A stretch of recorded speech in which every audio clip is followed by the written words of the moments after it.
show. I appreciate you tuning in for another brand new review, but don't forget that every Wednesday night from now until Halloween at 8:30 p.m. Mountain Standard Time, I'm going to have 12 new spooky streaming suggestions for you to check out. I know how difficult it is once the Halloween season gets started up to find what movies you want to watch, maybe something new, maybe an old favorite. Let me do the work for you, take that off of your plate. Come by and check out the show every Wednesday night at 8:30 p.m. and I'm going to have some new suggestions for you.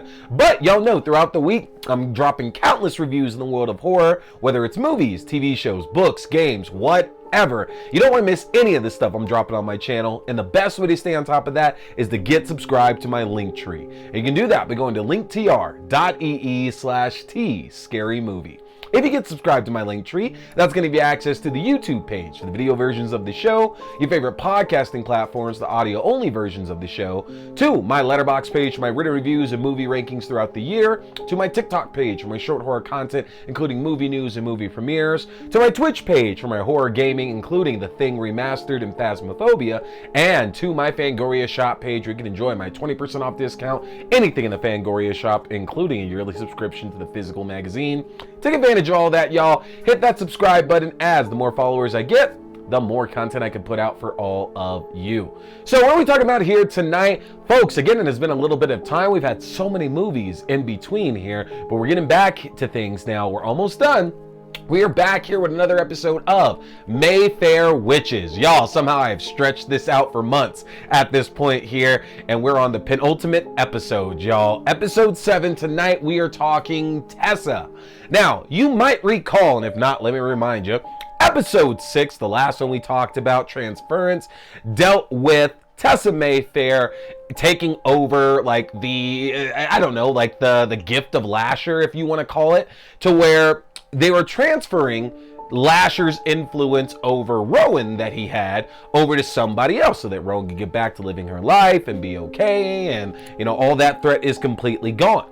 And what ended up happening was they transferred it over, like this coven of witches transferred over to Tessa Mayfair, one of the youngest of the coven, and unfortunately she ended up getting kidnapped by an anti-witch cult by the end of the episode. And while calling out for Lasher, Lasher did not appear to save her, leaving her in their clutches. So this week's episode, Tessa, focuses on her trying to get away from this anti-witch cult as they grow closer and closer to sacrificing her for their own nefarious purposes. You know, we've talked about this anti-witch cult and that it brought a little bit more excitement to the show that we have been missing because, while I've enjoyed Mayfair Witches, I think most would agree that the first half of the season just wasn't all that exciting. There wasn't that much going on when it came to the action. And it's hard with the Immortal Universe because in comparison to Interview with the Vampire, there was a lot of action seemingly happening in every single episode. Like, sure, there was definitely an episode or two over the 2 seasons that was just there for filler to get a lot of exposition out, but somehow they still managed to make it exciting. And Mayfair Witches, I think the issue is that there's great exposition, there's great characters, and I like where the story is going. I just would wish it was a bit more interesting in the first half of this season. You know, I don't need fights all the time. I don't need them using the witch powers all the time or anything like that, but just a little bit more excitement. And the second half of the season has definitely brought that. So here in Tessa, with her trying to escape their clutches, she again tries to use her powers against Keith, the person that basically got her captured in the first place, that brought the heart of Deidre Mayfair to the anti-witch cult as well. And while it does begin to work, unfortunately, she just doesn't have enough time to enact her spell, to use her powers the right way, and free herself from her bonds. And again, we know that her death is going to be imminent because they're talking about doing something very evil and to make a point, make an example out of her. So we know there is nothing good coming out of her stay with this cult right now. Meanwhile, on the other side, we find out that Rowan is pregnant. And we're finally getting some information a little bit closer here as to what Lasher is ultimately looking for. And it seems like he can basically make his powers grow. His powers have the ability to grow when one of the Mayfairs takes on his influence and allows their own powers to grow as well. It's like when their power grows, so does Lasher. So he's looking for the most powerful being within the Mayfairs to basically embiggen, empower, to give all of this energy to, so that his own power can grow as well. Now, unfortunately, this is causing a conundrum for Rowan, for the Talamasca, and especially for Cyprian, because Cyprian has found himself trapped in the past. Because if you recall, in the previous episode, again, transference, Cyp went back to find out why this was all happening to begin with. Where did the curse of Lasher begin? And we found out that some descendants of the Mayfair ended up summoning him as revenge for being accused of being witches when they really weren't any like kind of evil witches, and they used that to seek vengeance upon the town that they were in.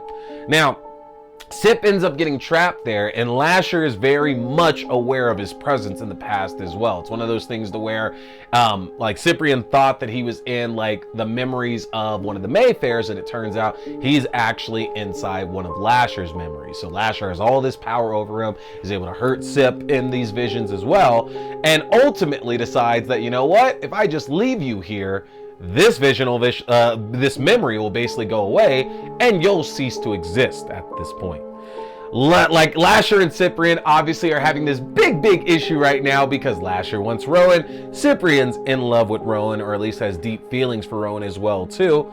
Very much a conflict of interest between the two of them, because Lasher doesn't really see Cyprian as a threat, but yet and still won't actually kill him, is keeping him alive for one reason or another. Now, Cyp does manage to get out, and you know, I don't know how I felt about the whole getting trapped in the past thing, just because if the whole idea here was just that he was going to get out either way, and he learned a little bit of information, but it's one of those things to where it's like, this kind of seems like a bit of a wasted journey to put that time into going back into Lasher's memories, and then nothing really comes out of it. Like, yes, we get a little bit of information for sure, but that's really about it, all that we're getting. Not enough to where it seemed like it was worth it for Cyprian to risk his life like that. And this is continuing on a trend of Cyprian just being in the wrong place in the wrong time, and somewhat overstepping his bounds a bit with this as well too, honestly, because every single time he's being told to take a step back and to mind his surroundings and don't get involved,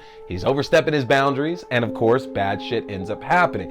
And I feel that that was obviously leading around to the Talamasca, showing that they might not be all altruistic as they seem, which of course we should know that. We should absolutely know that. It's not like anything they did at Interview with the Vampires for the better good of the world by any means. Like, they gave Daniel more information for his interview, but what did that actually benefit anybody at all? Like, Daniel, they even told Daniel they couldn't protect him, so they put him more in danger than doing anything positively for him. I don't know, I just, like, I don't like the way that they come off here, and we find out that Cyprian is basically being stopped from like intervening with the situation with Rowan and Lasher. That ultimately Rowan is going to have to make her own decisions here to decide what her future holds, whether that's utilizing the power that Lasher has given her or completely stepping away from it. Either way, we know she's pregnant with one of their childs, either Cyprian or Lasher's, maybe a combination of both. So this seemingly is going to have some very big repercussions on everybody, because I have to imagine that baby's going to play a very pivotal role in Lasher's power grab in season 2. Now, I don't know for sure. We still have one episode left here in the season, but I'm loving how exciting that things are getting. And again, this culminates with Rowan using her powers again. You know, we've seen her use them here and there over this season so far. And in episode 5, we got to see, I guess, the most, like, one of the most overt displays of it, because she's used it to kill people for sure, like giving them the embolism or the, the seizures or whatever. But when she goes back and kills Carlotta, like, that was a little different because she didn't just like pop a blood vessel or something in Carlotta. Like, she actually forced her to like push herself off of like the second floor balcony and fall to her death. And so she's honing this in. She's getting more control of her powers and how to utilize them. And that sends her to go in to try to save Tessa, because the Mayfair Coven is able to find out where Tessa is being held. Rowan decides that she's going to go and save them and is able to use her powers to basically fuck up quite a large number of these cultists in a pretty awesome like action scene. And while she's able to save Tessa from being burnt at the stake, because that's what you do to witches, that you burn them there, unfortunately Keith, who ended up escaping the scene a little bit earlier, returns to shoot Tessa, and she's seemingly about to die. And Rowan makes the choice to put on Lasher's necklace and summon him using the demonic words. So we are very much in a hard position now to where Rowan is seemingly trying to do the right thing, but unfortunately, there's not a lot of paths that she can take that don't end with her having to utilize Lasher in order to actually make herself, like, not useful's not the right word, but make herself more efficient as a way of helping. And we know Lasher's gonna abuse that for sure. He's 100% gonna take advantage of Rowan and her utilizing these powers, because she's getting much better as utilizing them. And the fact that he pretty much let Tessa die to get things back to Rowan, obviously this is all a part of this bigger plan, because I'm sure the numerous times that Tessa has tried to summon Lasher to her, if that's what Lasher wanted, he would have shown up. The mere fact that he's not there, to me, kind of screams out that the whole goal was, okay, cool, you're going to transfer it away from Rowan. I will make sure that it goes right back to her at the end of the day. He does that by getting another Mayfair killed, basically, and getting her to get that necklace back on. So we're getting down to the wire here. It's the last episode of the season coming up next. And I mean, we know that Rowan's pregnant. We got to find out more about this kid. Maybe we'll get more info on if it is for sure Cyprian's or if it's Lasher's, and what that means for this prophecy involving the Mayfair witches.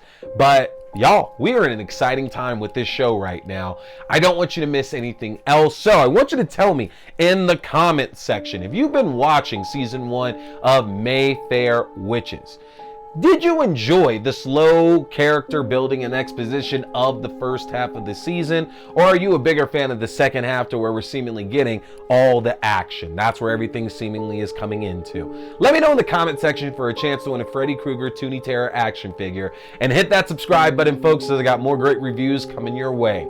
That's it tonight, though. My name is T. We've been talking scary movies. Stay scared. Boy here is a big fan of Fangoria. So, if you want to check out the world's best horror magazine that's out there, get a chance to get yourself your own subscription, which I just got my first one back in 2022, and I don't regret it for a second. But if you want your own Fangoria subscription, or you like the Fangoria merchandise, then head over to the Fangoria shop and use my link if you want to save yourself some money, folks. That's an easy one to remember. Just go to shop.fangoria.com/AXDEW. Again, that's shop.fangoria.com/AXDEW, or use my specific code AXDEW at checkout. You can save 20% off your entire order, and that implies 2 subscription and one-time orders as well. You don't want to miss out, folks, because with the magnitude of horror movies we've had released in the last few years, and with what we have on the horizon, Fangoria is going to be your #1 source for all that great, juicy, bloody information in the world of horror. So again, head to shop.fangoria.com. Hey there, folks! Thanks for tuning in to T Watch This Scary Movie. I appreciate you checking out another review or movie news, whether we're talking movies, TV shows, books, or games, whatever, it's all scary. Remember, you can check out new episodes every Wednesday night at 8:30 p.m. Mountain Standard Time on the YouTube page for video. That's youtube.com/C/Theron Reynolds Scary Movie. Again, youtube.com/C/Theron Reynolds Scary Movie. And you can check out the audio version on all your favorite podcasting platforms. Just search T Watch the Scary Movie or TWASM. Don't forget, my name is T. We've been talking scary movies. Stay scared.